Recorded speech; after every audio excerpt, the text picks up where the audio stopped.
Alrighty, everyone. Happy Tuesday. Welcome back. Today we're talking about the topic, who's responsible?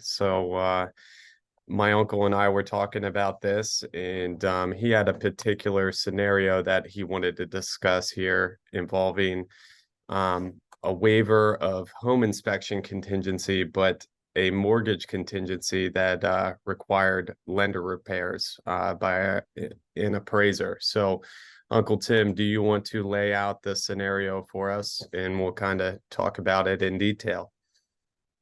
Well, it's a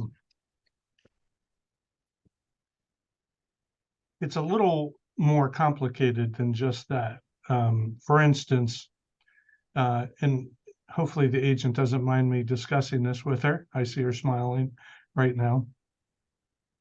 But we had an offer come in on one of our listings, and the offer waived the home inspection and waived the termite inspection, waived the water test, and it was a VA deal. So all these items were waived by the buyer. Now, all of a sudden, the lender is requiring a water test and a termite inspection. So we have the agent discussing this with our agent. And the problems that we have are not just the repairs that are being requested. So I'm going to switch gears right now and go from the waiver of those inspections to the repairs. So one of the repairs that the lender came up with, if I remember this correctly, was the garage needed to have fireproof drywall in it. Okay. So, when I discuss this with Brooks and I discuss it with Kong, at that point in time, the seller has a decision. Do they do the repair, or does the buyer do the repair? Now, the way the contract's written is the seller has the option to do the repair. If the seller does the repair, if I'm right, Kong, then the buyer's locked into this deal with the garage drywall repair. Is that correct, Kong? Yes, and it's to the satisfaction of the lender, not the buyer. So if the lender says, okay, the purple drywall looks great, passes. The buyer has to have it. So that's part one. Part two is the lender's not asking for repairs to termite inspection or repairs to water test. They're asking for one to be done, in which the buyer waived it. Now, at this point in time, who's responsible to pay for the termite? And we're all going to say, well, everybody knows that the lenders require the sellers to pay for the termite in a VA transaction. But does it say that in our contract anywhere? Can anybody show me one specific line in our contract that says that the seller is required to pay for the termite inspection? Anybody? So what happens now? They waived it on the contract. Now, I always go back to the argument, several arguments. Number one, why hasn't Jim Goldsmith and these folks cleaned this up in our contract with all these years? Or is it a lender requirement, not a real VA requirement? Is it a lender requirement? So, it's just like our transaction fees. I'm sure that there's probably many people, or brokerage fees, let's use the correct terminology for the recording. There's probably many people on this call today that have charged a buyer a broker fee in a VA transaction. How do you get away with it? Well, it can't be on the settlement sheet, right? So how can VA tell us whether or not we can charge a fee to somebody? It can't be on the settlement sheet. So a lot of times in those instances, what happens is outside of closing, the buyer pays the brokerage fee to Remax First Advantage, and it's not on the settlement sheet. Well, are we able to do that with a termite inspection too? Or, Kong, you brought up to me that sometimes the lenders want to see who paid for it. Yeah. But again, nowhere in this contract does it say that the seller is responsible to pay for it. So in the particular instance we have with our agent and defending our agent's position is right away, the other agent from the other company said, well, you should have known that. You should have known that. Well, yeah, okay, we should have known it. But you waived it. You know what I mean? You waived the inspection. Now all of a sudden you want to have it and you want to renegotiate the deal. So who's responsible? Well, I guess if we're going to talk about the way Kong would interpret the contract would be if our seller agreed to pay for it and everything was fine, we got the buyer locked in the deal. Is that correct, Kong? Yes. Okay. But if we don't agree to pay for it, the buyer has the right to pay for it too, wouldn't they? That's a tough one because it just depends on what the lender says. Are we talking about, let's talk about the drywall repair. If the seller says, I'm not going to fix the drywall in the garage, is the buyer able to pay for it, fix the drywall so that it satisfies their conditions for their loan? Yes, but they don't Okay. have to. Right. But if the seller says no, the buyer can walk away from the deal, right? Yep. Yep. Okay. So now back to the termite, and I know we're only talking about a $55, $60 item, but who's responsible? Anybody want to talk about how they would handle that in this particular case? Or have they run across this particular case? I don't think the water test is an issue at this point because the water test was waived. The lender's requiring there to be a test. Hopefully the buyer is willing to pay for that test. The big one, which is actually the little thing, is the termite inspection, So go ahead, Ray. We can't hear you.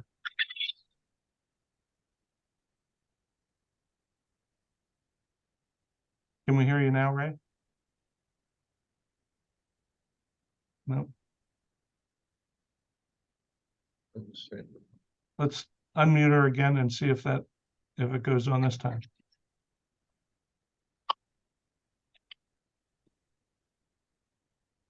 Is there a number she can dial in, Brooks?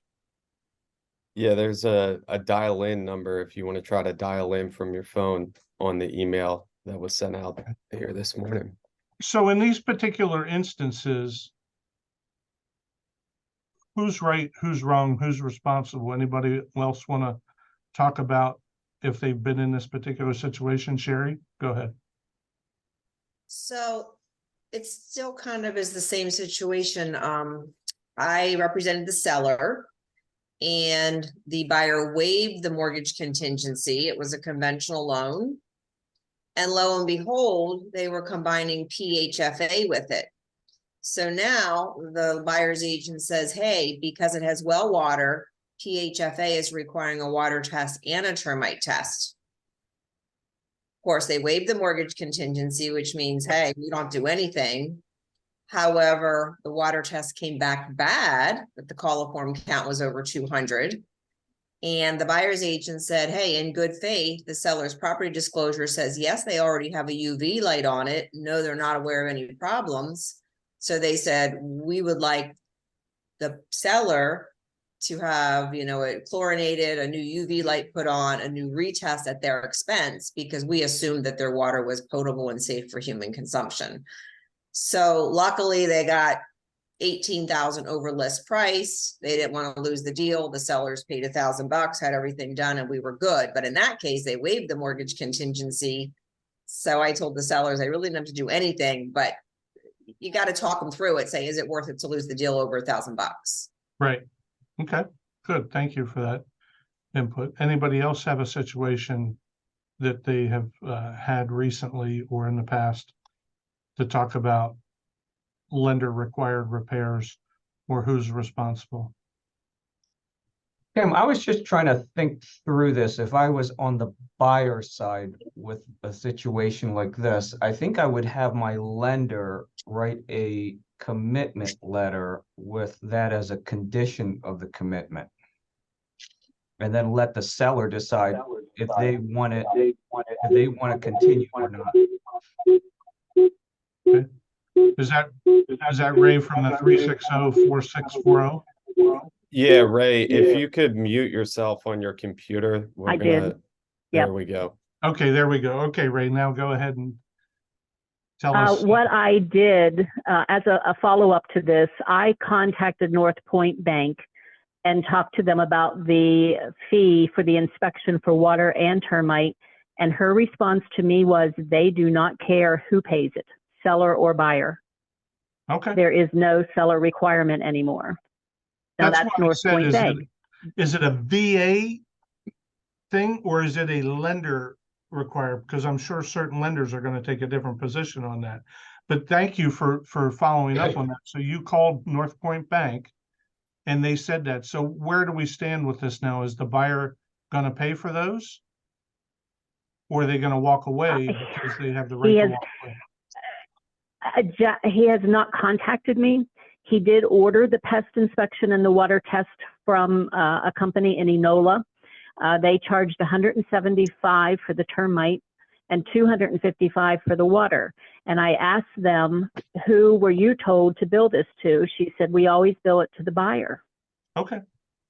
Okay, good. I have not talked to the other agent yet because we're still working on repairs for the firewall. And of course, if the water comes back bad, that could be a nice little price that's going to have to be paid for VA requirements. So we're kind of sitting in limbo right now. Okay. All right. So at least we have some more clarity as far as there is a lender out there that's willing to allow the buyer to pay for the termite inspection as it's written in the contract. So my point with Kong and Brooks was, if we're dealing with a lender that requires the seller to pay for the termite, and instead of that agent telling our agent, you should have known this, well, they should have written it in the contract. They should have written in on the last page, you know, that as a result of this contract being a VA deal, the seller will be responsible to pay for the termite inspection, you know, at a cost of blank. I mean, for that agent to just assume that it's our agent's responsibility to know it and charge it to the seller, they should have protected their buyer by writing it in the contract. But in this particular case, North Point Bank is following the contract by allowing the buyer to pay for it as it's written in the contract. Anybody want to, again, bring up any experiences they've had with who's responsible? Because the only way we're going to learn some of this stuff is to talk it out. Anybody else want to volunteer? Tim, I have another question. Yeah. In a case like this, could we, as the seller's agent, they pushed and pushed and pushed to get her to agree to give $10,000 in seller's assist. And it was a battle.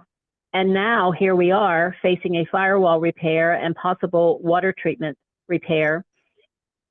Can we, in these cases, do the same thing, but in reverse and put any VA required repairs will come out of the agreed upon seller assist?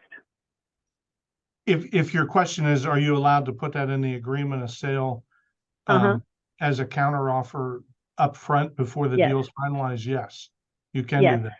Okay. Because the VA required repairs are negotiable with either side. Although I could see Kong's mind working right now.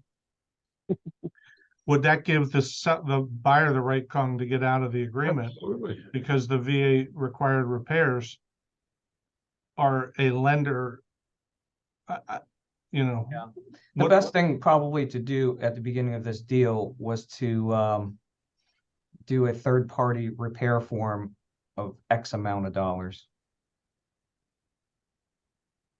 Okay. Have one of those. But again, my question comes back to, Kong, if the lender required repairs and the form says the buyer's gonna pay for the first 2,000 and anything over that, the seller will pay for.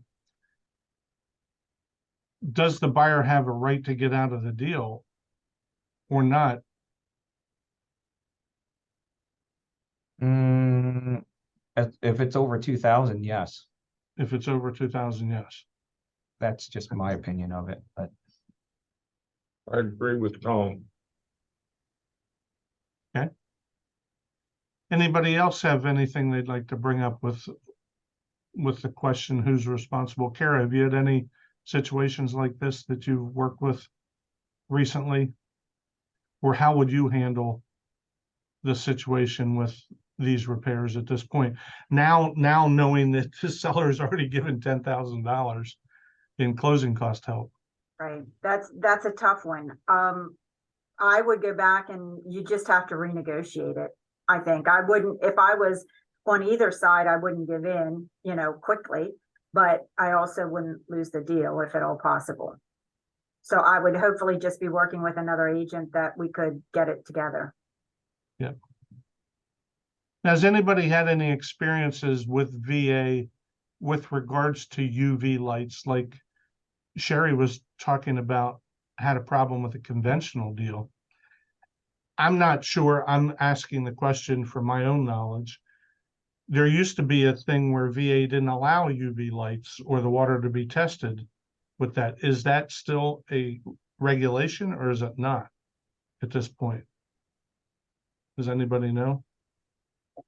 I've had no problems with that recently. So you've had where the VA is allowing A UV light. the water to be tested with the UV light if it's already installed. Mhm. Okay. Yeah. Seth, I saw you starting to shake your head. Are you just remembering the old times or? Hey, good morning, my friend. Yeah, I remember the old times. Do you remember seems like a lifetime ago where like VA and FHA, I mean, I'm thinking like 25 years ago, where all of a sudden they would tack on fees to the seller, like, I don't know, like $200, $300, $400. And like the seller didn't know anything about it. And we got into the habit of writing in the contract, hey, if there's any fees that the seller is not going to pay for it. And it's kind of the same thing in a way. It's I'm just thinking back. That's all, Right. you know. And that could have been the same situation, Seth, where it was a lender regulation, not a VA or FHA. Right. And the reason we're bringing some of this stuff up is as the market slows, if it does slow or inventory builds, you're going to find that we're going to get back into more FHA and VA deals. We had gotten away from them for a while because everybody and their brother has discovered cash from somewhere. I don't know where all these people have come up with all this cash, but a lot of transactions are cash and lines of credit and things like that. But we will, the roller coaster will circle back around to where we're going to get more FHA and VA deals again. And these are things that we have to remember. And if you're newer to the business, you might not have had any experience with any of this stuff with FHA and VA repairs. you But know I what do- we've had a lot of, Tim, you Go know ahead. what we've had a lot of is the 3% down conventional so that people don't have to pay PMI the life of the loan. Okay. So Since nobody's getting I- seller help right now. You know? I have a VA deal right now where I have the seller and Fairway Lending is the lender and they didn't do a water test. And it's on a well. Okay. And we've had some, I know too, Keith, where septics have been waived and the VA was okay with that in the past. So maybe it depends on what the appraiser writes on the report as to whether or not the lender requires it or doesn't require it at this point in time. And the other thing, I according to the internet, there's no requirement by the VA any longer for the buyer not to pay for any of these things. It says they changed the requirements in June 2022. So if this comes up, perhaps, you know, you can just go back to the other lender if you're the listing agent and say, hey, I don't think this is going to be required to be paid for by the seller. So I don't know. It seems that it changed last year. Well, good. I'm glad you brought that up again. It's good knowledge to have that might have changed in June of 2022, because, you know, if we would have all been aware of that and that agent made that remark to our agent, you could have simply said, you know, check the internet in June of 2022, this lender regulation, not VA regulation, was changed, you know. It's not enforceable anymore. So, which is good, because that follows the contract now. Now we're in compliance with the way the contract's written. So that's good. Hey, Tim, can I jump in for a second, please? Absolutely. Yep. I just want to kind of repeat what Keith mentioned, and I've heard that several times. I think the funny thing is that depending on the lender, you don't know which information is the truth of who can and who can't pay for, like, the termite. Some lenders have said, yeah, it's changed, just like Keith mentioned, and then others say that no, it's still the same. So maybe I'm just confusing everybody a little bit more with my statement, but my thoughts are, you still never know which is right or wrong until the lender tells you. Okay. There was another situation that just came up yesterday. It has nothing to do with our office, but it was with regards to a lender, and something that happened to Guy Fry was he had a PHFA deal, and the property that was being purchased was in a flood zone. Now, this particular transaction, the buyers got an estimate for flood insurance. So let's say that the estimate for flood insurance was $150 a month. Okay, hypothetically, I'm just using round numbers. So they get pre-approved for the loan. It gets submitted to PHFA. PHFA is not using the cost of the flood insurance at the $150 a month. Apparently, PHFA has their own formula that they use for flood insurance, which is almost double the amount of what the real cost of the flood insurance is. And now all of a sudden, the buyer doesn't qualify and isn't going to get the loan because PHFA is using their own formula. So I just want you to be aware that if you are in a situation where you're selling a listing and that property is in a flood zone, you better make sure of what the cost of the flood insurance is and whether or not the lender is going to qualify the buyer out at the lender's number or the actual real number of the flood insurance. So it's killing a deal because of their formula, even though that we have a hard figure on what the cost of the insurance really is. So, Brooks, anything else you'd like to bring up with regards to the call? No, I think it was good. Okay. Next week, we're going to do a call on home warranties again, right? And there's some new things. Can you tell us about that? Yeah, Cheryl Rost with First American Home Warranty is going to be joining us. They've got some new plans and products that they're rolling out here on the 18th. So she's going to jump on our call on the 19th at 9 a.m. and tell us all about it and explain the details. So put that one in your calendar and be sure to be there. Right. I think Jim Penny might have something for us too that he wanted to add. Yeah. But before you go off, let's just talk about the home warranty again for a second. you know, for a long time, for a lot of years, we were all hepped up on selling home warranties. And then we got into this market where it's next to impossible to get the seller to buy one for the buyer. But we're also in a situation now where we're getting called on the carpet for all these waived inspections, for all these waived things, and the way the sellers are filling out the property disclosures. So if there's ever a way, and if Cheryl has a good product, that you can even get the buyer to pay for a home warranty, it gives you a little bit more added protection that if there is a problem with the heating, the air conditioning, the plumbing, the electrical, the hot water heater, and certain components like that, that when the buyer moves in and they waived all the inspections, at least they have something to fall back on. So as you're working with buyers in a competitive market, don't just eliminate the home warranty. Think about the home warranty and sell it to them. Even if you don't make any money off it, it's okay.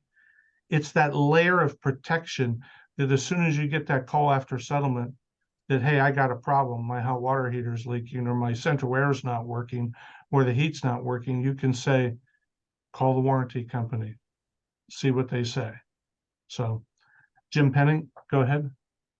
I just had a simple question, Tim. All these discrepancies, isn't there some source that you can go to where these rules are written down for FHA or VA?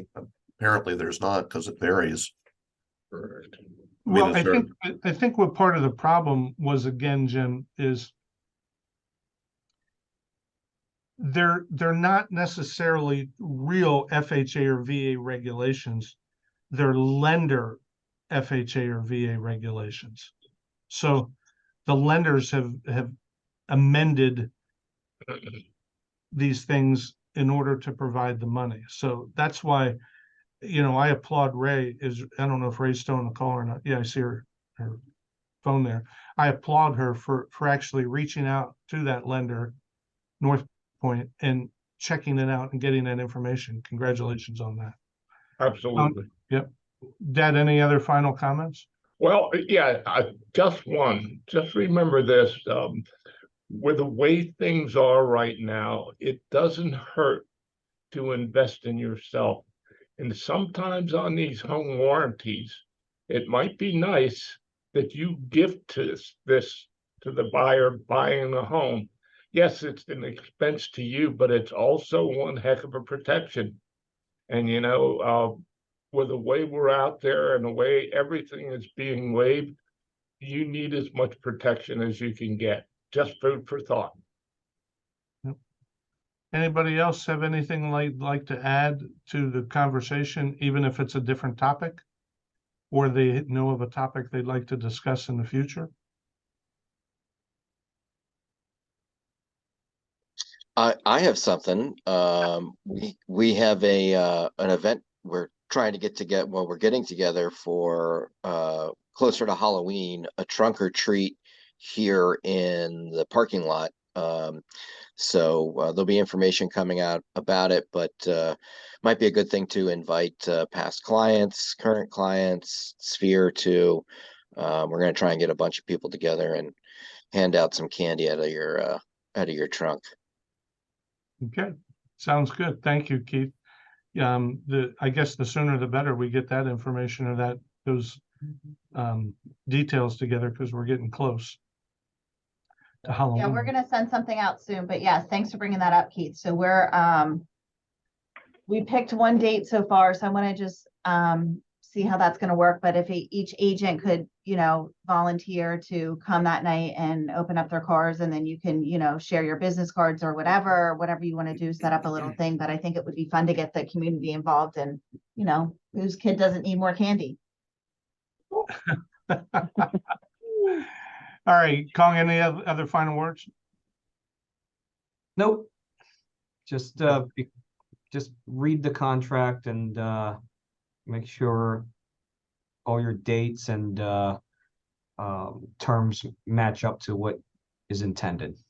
All right, sounds good. Thank you, everybody, for your participation in the week. subject, and we'll go from there. And next week, home warranties, please try to get on the call.